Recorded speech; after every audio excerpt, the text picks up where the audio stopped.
সেনাবাহিনীর সাথেও সম্পর্ক ভালো আছে এরকম একটি কথা বলা হয়েছে।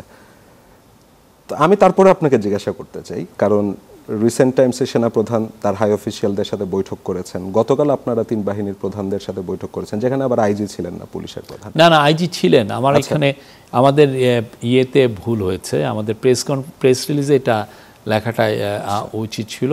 আইজি ছিলেন, ডিজি কোস্ট গার্ড ছিলেন, ডিজি বিজিবি ছিলেন, এ ধরনের বৈঠকের পেছনে কি আর কোনো উদ্দেশ্য নেই? আপনি ওনারা যতজন ছিলেন, ষড়যন্ত্র থিওরি, আপনি যারা যতজন ছিলেন আপনি সবাইকে ফোন করেন না। আচ্ছা, হ্যাঁ, ডিজি আইজি ছিলেন, ইন্সপেক্টর অফ জেনারেল পুলিশ ছিলেন, 3 বাহিনীর প্রধান ছিলেন, ন্যাশনাল সিকিউরিটি অ্যাডভাইজার ছিলেন, তৌহিদ হোসেন ছিলেন আমাদের ফরেন অ্যাডভাইজার, তারপরে জাহাঙ্গীর আলম চৌধুরী ছিলেন। এমন হাই অফিসিয়ালদের নিয়ে মিটিং কি রেগুলার হয়? এটা ল অ্যান্ড অর্ডার সিচুয়েশনে এর আগে অনেকবার হয়েছে। অর্ডার সিচুয়েশনে কি আপনারা কোনো আশঙ্কা অনেক করছেন? রিভিউ হয়েছে। আপনি আমার মনে হয় এটা নিয়ে আমার কত 4-5 আর এরকমের মিটিং হয়েছে। উনি প্রায়ই রেগুলারলি আমাদের ল অ্যান্ড অর্ডার সিচুয়েশনটা রিভিউ করেন। কেউ কেউ বলছেন যে মানবিক করিডোরের ওই ইস্যুতেই নাকি সম্পর্ক খারাপ হয়েছে, এটা তাহলে ভেবে নেবার কোনো সুযোগ নেই?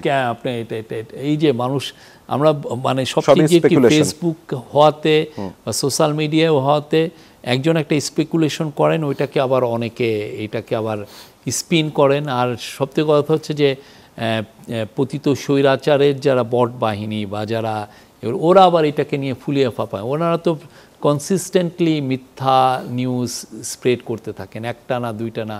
ওনারা আমাদের ন্যাশনাল সিকিউরিটি অ্যাডভাইজার নিয়ে মিথ্যা একের পর এক মিথ্যা আছে। তিনি তো পরিষ্কার করলেন যে তার দ্বৈত নাগরিকত্ব নেই। হ্যাঁ, এইটাই যে দেখেন কত, এবং বড় বড় সাংবাদিকরাও কিন্তু যে চ্যালেঞ্জ করছেন, হ্যাঁ ওনার আছে। দেখেন আমরা বারবার পোলাইটলি বলছি যে ভাই আপনি এভিডেন্সটা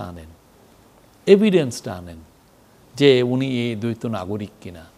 কেউ এভিডেন্স, আপনি এই জিনিসটাই যদি বিদেশে হতো না তাহলে ডিফেমেশন স্যুট হতো।